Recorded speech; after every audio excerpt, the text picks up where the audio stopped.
Hello guys, welcome back sa another accounting tutorial. This time, transfer pricing naman, no? Katulisan na to ng responsibility accounting pero syempre, kinat ko na lang para mas makapag-focus kayo sa per topic na discussion, no? So, introduction din to sa relevant costing kasi itong transfer pricing, papunta ka na sa relevant costing. So, malapit na tayo doon, no? So, ano ba muna ang transfer pricing? No? Ang transfer price po is the value assigned when one segment of a company provide goods or services to another segment. Naging magkasama to sa responsibility accounting. Kasama kasi ito ng responsibility accounting. Kasi 'di ba po sa responsibility accounting, hahatiin mo yan per segment. Segment A, segment B, segment C. Now, naging relevant tong transfer pricing sa responsibility accounting. Kasi what if yung segment A nag-transfer ng goods sa segment B? Or si segment B bumili kay segment A. Ano yung transfer price na ita-charge mo? No? Yung presyo or yung price na katumbas nun between one segment to another, transfer price yung tatawagin mo doon. No? So, tama lang na pinagsama natin yung responsibility accounting at transfer pricing. No? It is recorded as revenue for the selling division and cost for the buying division. Dito po, may magbebenta, may bibili within the company. Siyempre, revenue yun nung selling. Cost naman nun nung buying. Okay? So, para mas maintindihan nyo, no, meron naman po tayong illustration dito. So, example sa manufacturing and sales divisions. Imagine a company that makes furniture. It has two divisions. Si production division, nagbibuild daw siya ng tables.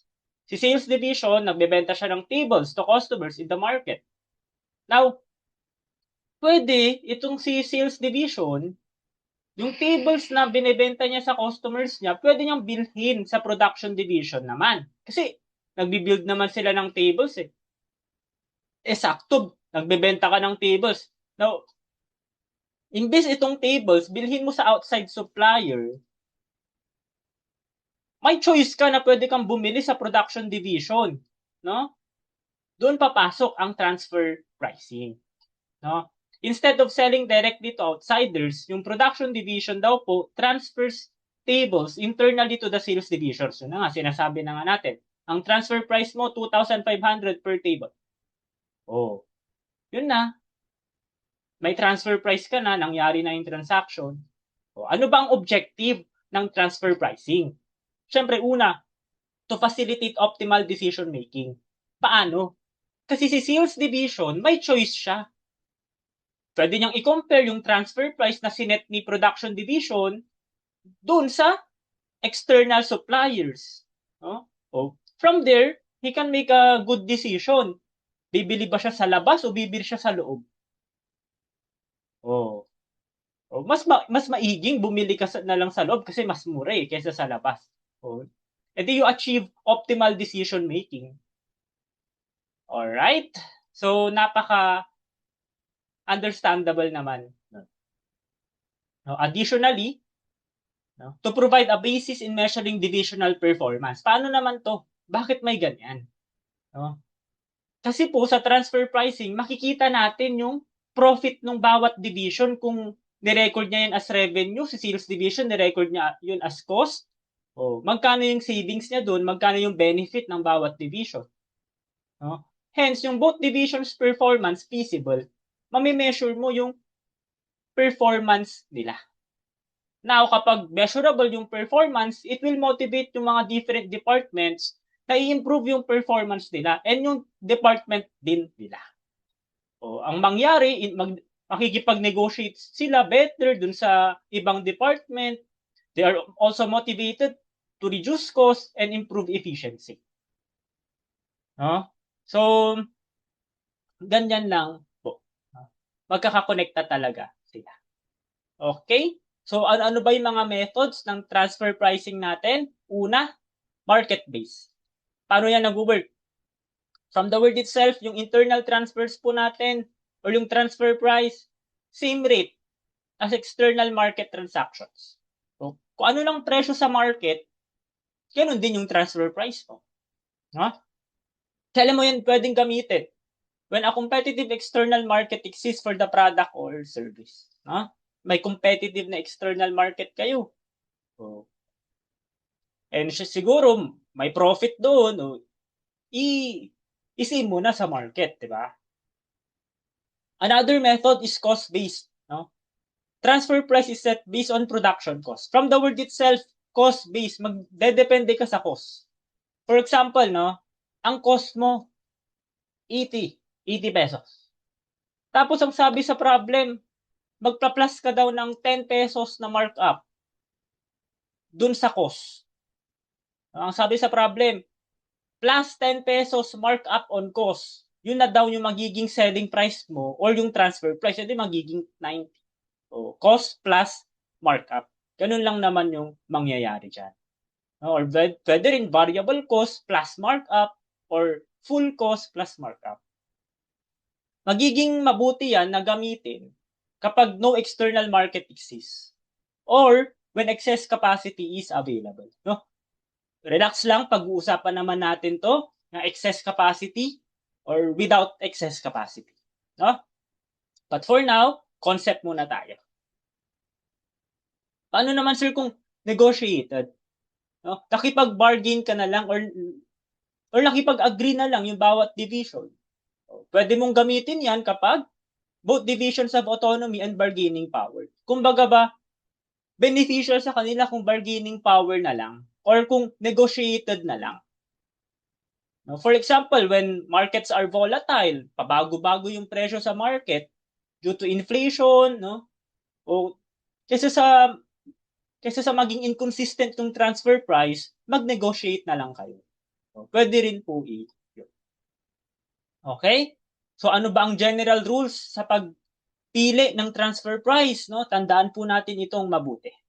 The maximum price po should be no greater than the lowest market price at which the buying segment can acquire the goods or services externally. Okay, relax lang. Medyo medyo malalim. Pero highlight ko lang na yung maximum price ang magse-set niyan si buying department or yung sino yung bibili sa loob. Basta maximum price. Buying segment ang magse-set niyan. Huh?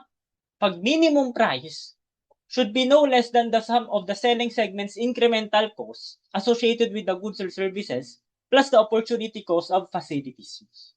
Pero pag minimum price naman, selling segment ang magse-set niyan. No, syempre, alam ko, mahirap tong intindihin kung pure theory talaga. No, kaya mas maganda, mapapaliwanagan kayo dito kung meron tayong illustration. For example, si selling division, tapos buying division. Si selling division po, siya yung magbebenta sa loob. Ito yung bibili sa loob. Bibili sa loob. Ganyan ganyan yung interpretation niyan. Selling division, ikaw yung magbebenta. Buying division, ikaw yung bibili kasi ikaw yung may kailangan. And itong si buying division, may choice siya kung outside supplier. Saan ba siya pwedeng bumili? No?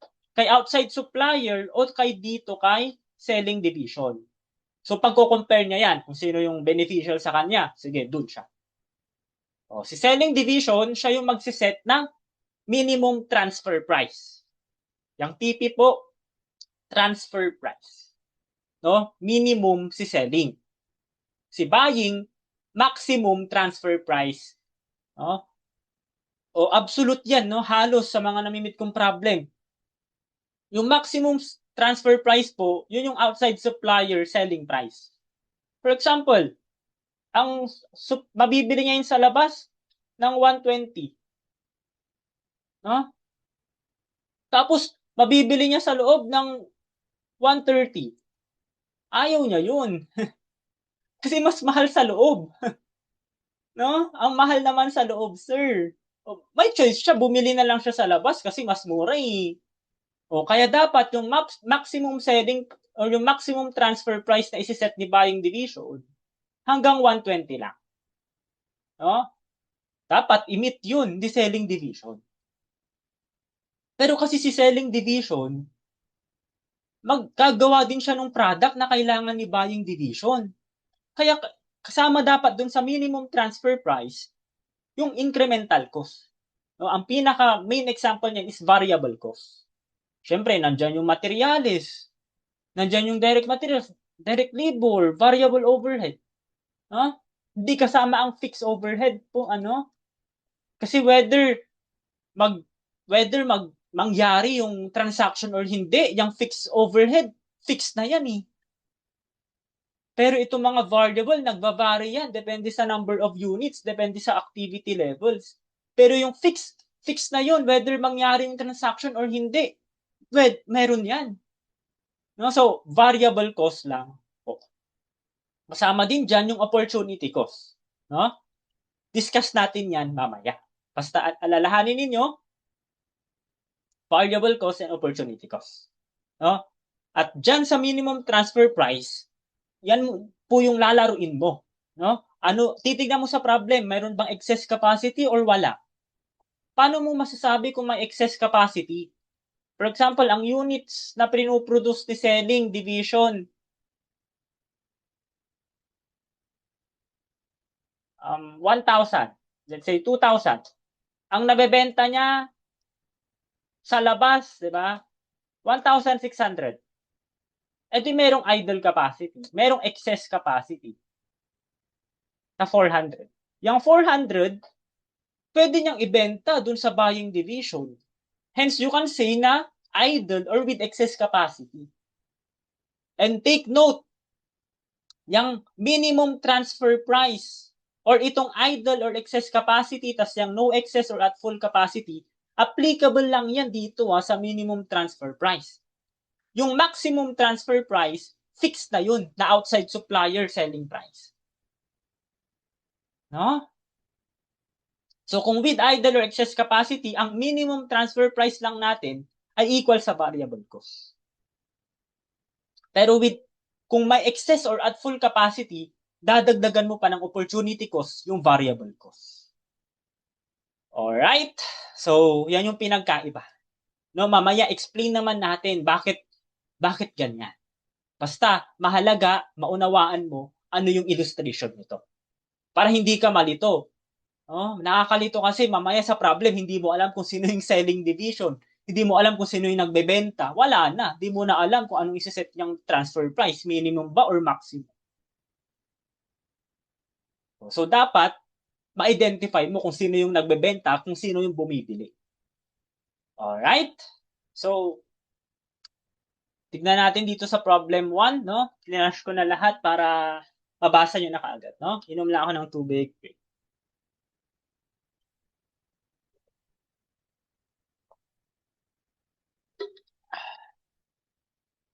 Naalala ko tuloy si Sir Alan ng Sipor, no? Mahilig uminom ng tubig si Sir Alan nung nagre-review ako sa Sipor.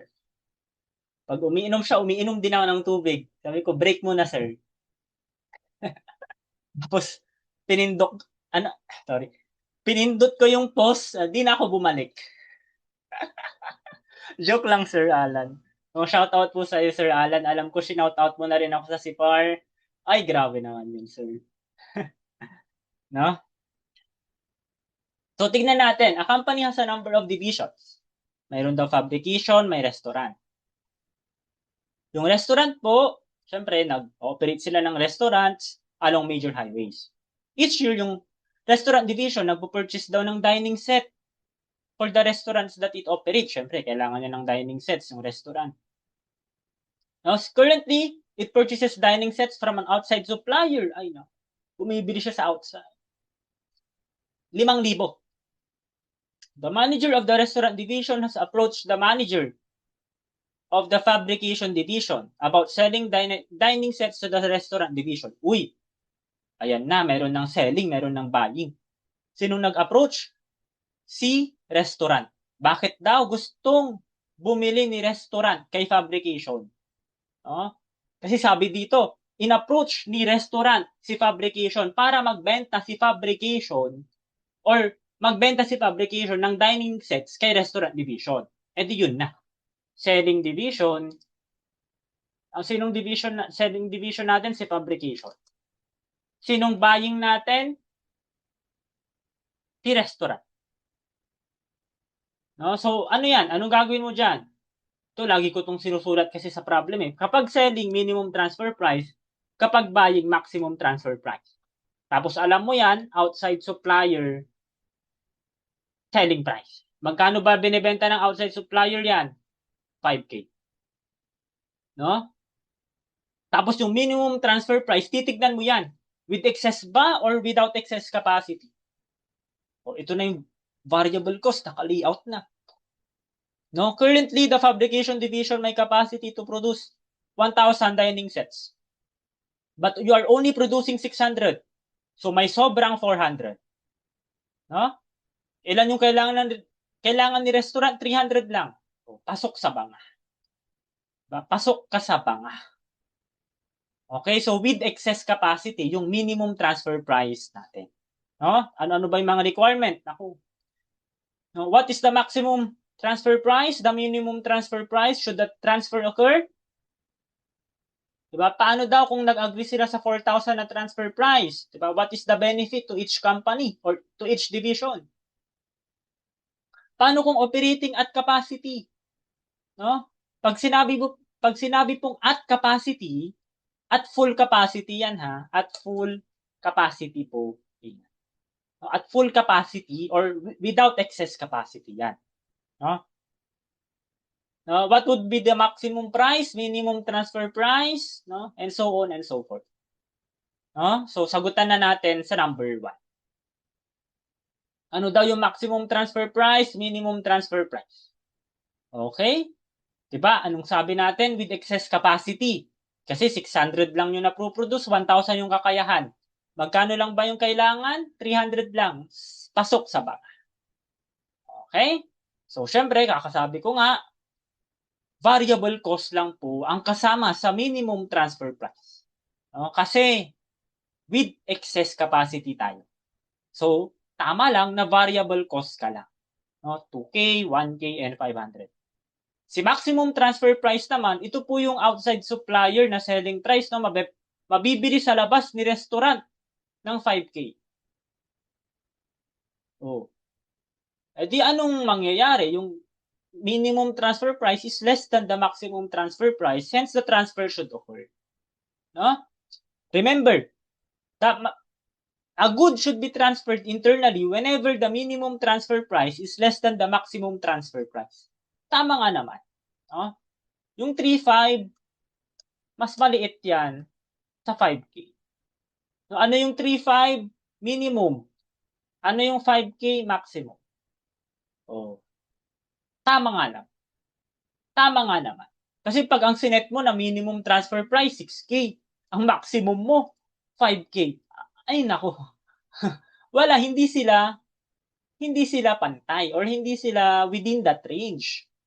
No? So dapat tama lang yung equation natin na yung minimum nga na 3.5 mas mababa nga talaga dun sa maximum na 5K na transfer price.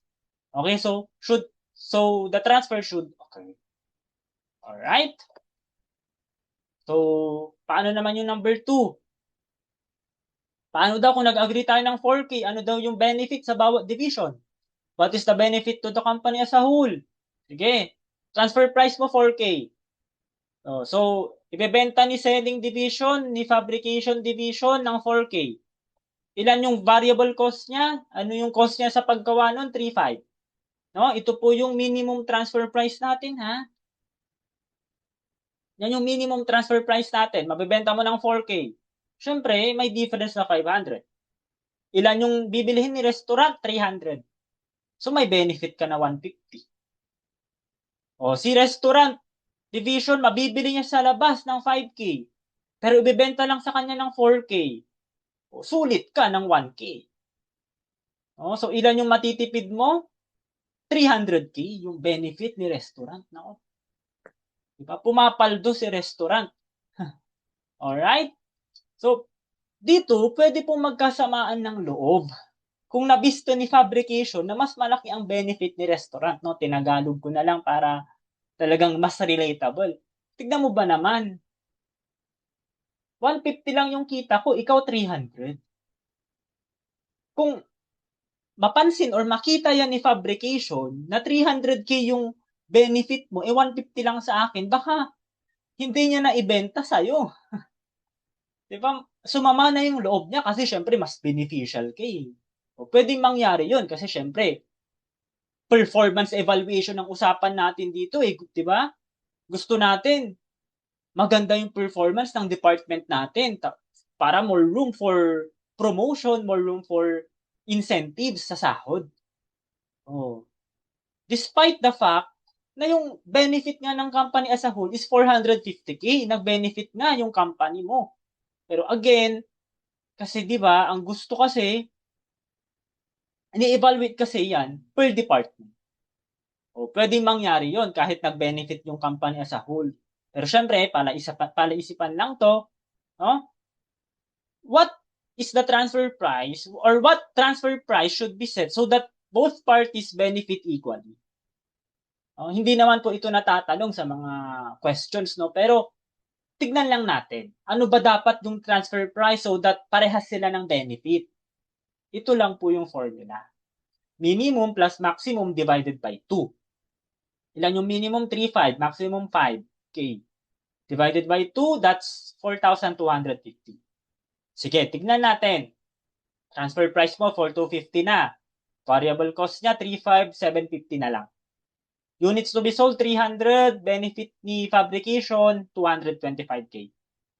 Si buying division, di ba, 5K sa labas, sa loob, 4,250, 750 na difference. Ilan ang benefit niya? 225K. Di parehas na sila. O, masaya na silang dalawa. Di ba? O, syempre, tuloy-tuloy yan. Patuloy yung transaction nila kasi parehas silang nagbe-benefit at equal pa. O, mangyari, pwedeng long-term ganyan na. Alright? So, paano naman po yung number 3? Suppose that the fabrication division were operating at capacity and it sells its dining sets at 5.1K, the prevailing market price. Sir, ano po itong 5.1? Since si fabrication po, nagbebenta din yan sa labas. Meron din niyang customer sa labas, si fabrication division. Hindi lang sa loob yung customer niya. At nabebenta niya yan sa labas ng 5.1. At capacity na siya. Wala nang extra. What would be the maximum transfer price? The minimum transfer price. Again, this time, kasama na po yung opportunity cost. Or yan po yung contribution margin for GAN. Paano isosolve yan, sir? Diba? Meron po tayong selling price sa labas.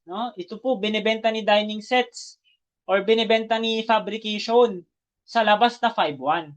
Ilan yung variable cost niya? 3.5. Contribution mo, 1.6. Kaya meron tayong contribution margin for GAN.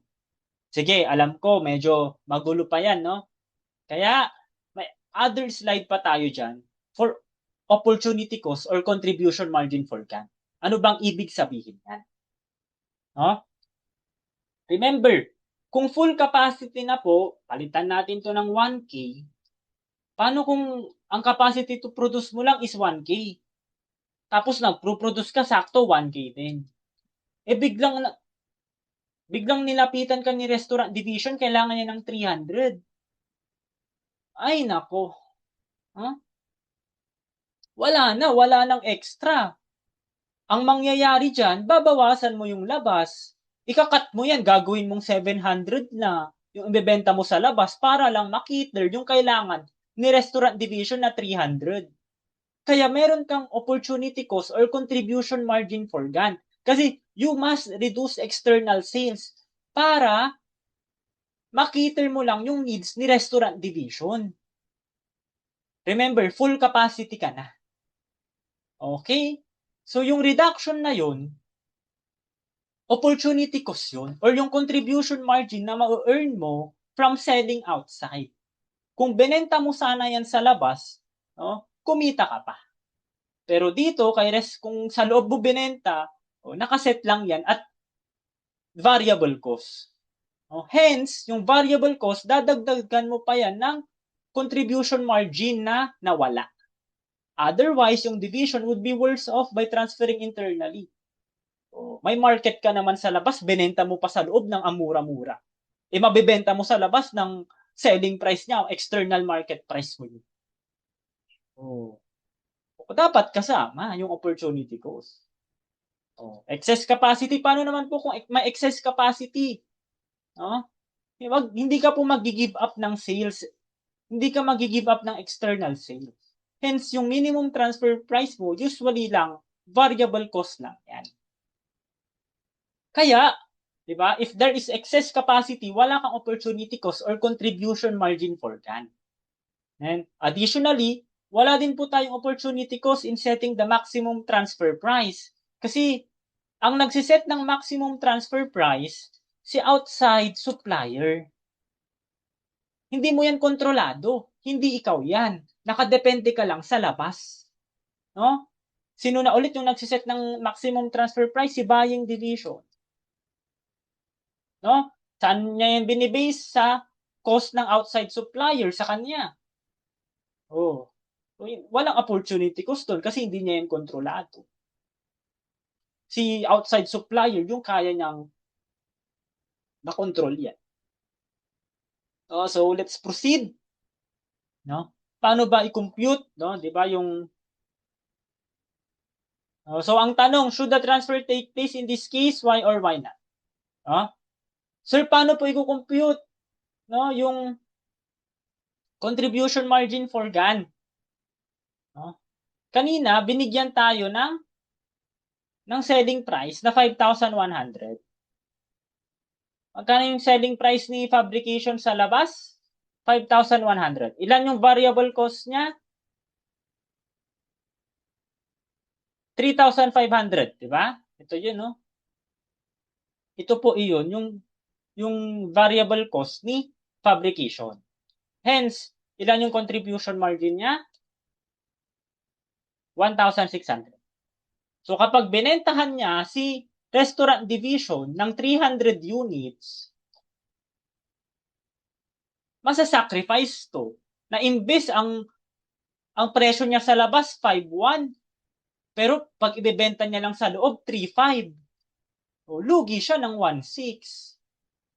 Kaya dapat, para hindi siya malugi, isama niya yun sa minimum transfer price niya kung operating siya at full capacity. Gets? Sana gets nyo na. Alright? Kasi, baka magkalituan tayo kapag ganun. So, should the transfer take place in this case? Why or why not? The transfer shall not take place. Bakit? Yung minimum transfer price mo mas malaki sa maximum. Ano yun? Abnormal yung range. No? Yung minimum mas malaki sa maximum. Sobra-sobra naman yun. Ano ulit sabi natin? Magta-transfer ka lang internally. Kapag yung transfer price mo or yung minimum transfer price is less than the maximum transfer price. Alright? So, kapansin-pansin, yung minimum transfer price natin, yun lang din po yung selling price ni fabrication na 5,100. So, tandaan, kapag operating ka at full capacity, kunin mo na dyan yung selling price niya. Para hindi ka na malito. Pero pinakita ko lang yung contribution margin for that. Kasi ako, nung estudyante ako, pag at capacity, sinasama ko na talaga yung selling price. Kasi kasama na doon yung contribution margin, di ba? I-add mo lang yung variable cost sa contribution margin, selling price na yun. Okay? Alright. No? So, yan pala yung selling price kanina na 5,100. So, additional concept. No? Paano ngayon? Diba? Sabi ko nga, yan yung selling price ng selling division. Paano kung may selling expense? Anong gagawin mo doon? Ibabawas mo po yung avoidable selling expense. Again, sa minimum transfer price lang ha. Bakit? Bakit, sir? Diba? Bakit dinededuct natin yung avoidable selling expense? Kasi po, kapag internal transfer, wala tayong selling expense. Hindi mo yung ima-market sa ka-department mo. No, wala kang selling cost na i-incur dyan. Unlike kapag external sales na ma-market ka, may distribution ka, may commission expense ka. Pag internal transfers po, walang ganun. Hindi mo naman yan ima-market, alam na nila yun.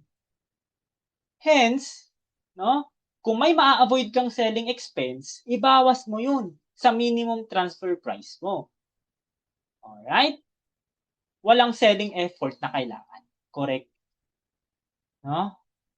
So, tandaan nyo alam ko, in rare circumstances lang or paisa-isa lang, padala-dalawa na pwedeng lumabas, pero alalahanin nyo lang na kapag internal yan, wala ka ng selling expense di mo na ima-market yan. Alam na yan ng ka-department ko. Okay? Alam niya nang gumagawa ka ng ganitong table, ng dining set. Alright?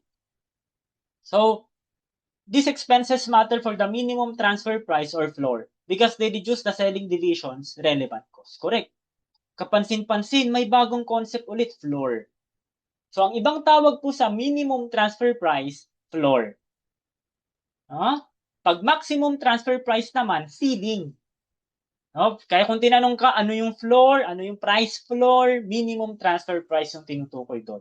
Pag price ceiling yan, maximum transfer price ka. And remember, hindi po yan dinideduct or hindi dinideduct ang avoidable selling expenses sa maximum transfer price natin or ceiling. Syempre, kasi ang nagsiset kasi ng ceiling na yan is yung outside supplier's price. Labas mo na yun, hindi mo yun kontrolado. Siya na yun. Siya na bahala dun. Absolute na yun na presyo ng outside supplier. Hindi mo naman siya pwedeng or hindi ka pwedeng tumawad. Grabe naman, tatawad ka pa, di ba? So, wala na pong avoidable selling expense doon. As I said, wala na pong selling expense doon. Di ba? Alright, walang avoidable selling expense ang maximum transfer price na sineset ni buying division. Okay, tandaan, floor and ceiling. Okay? So, tingnan natin dito sa problem number 2. Assume that steel division is a product that can be sold either to outside customers or on an intermediate market or to fabrication division of the same company for use in its production. The different divisions are evaluated based on their divisional profit. So, ito yung kay steel division. Capacity in units, 200K. Ilan yung nabibenta niya? 200K din sa labas. So, at capacity ka dyan, full capacity na siya. Di na kasha. Selling price per unit on the intermediate market, 90 pesos. Variable cost per unit, kasama daw po dyan yung variable selling expense na 3 piso.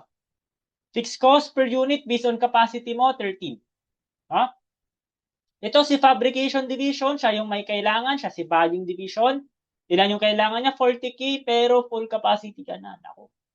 Purchase price na binibili niya kay outside supplier, 90 pesos. Ang tanong, minimum transfer price to be charged by the steel division. Okay? So, tignan na natin dito. So, tinira ko na lang kung ano yung mga relevant na given dun sa problem.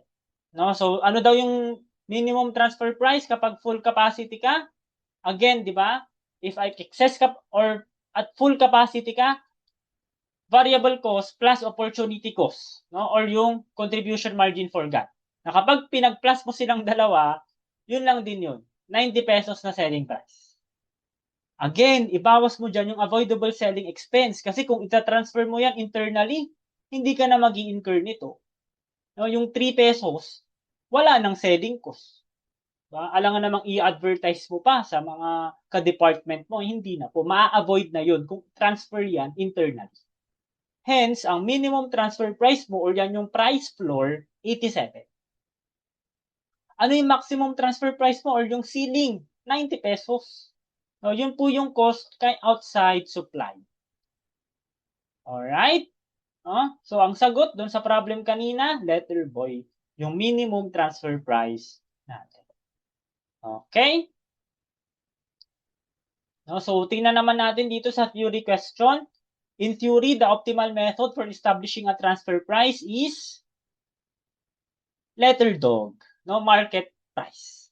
Bakit po? Kasi po sa econ and accounting theory, optimal po ang market price when a perfectly competitive market exists for the product. Using market price ensures that Number 1, goal congruence.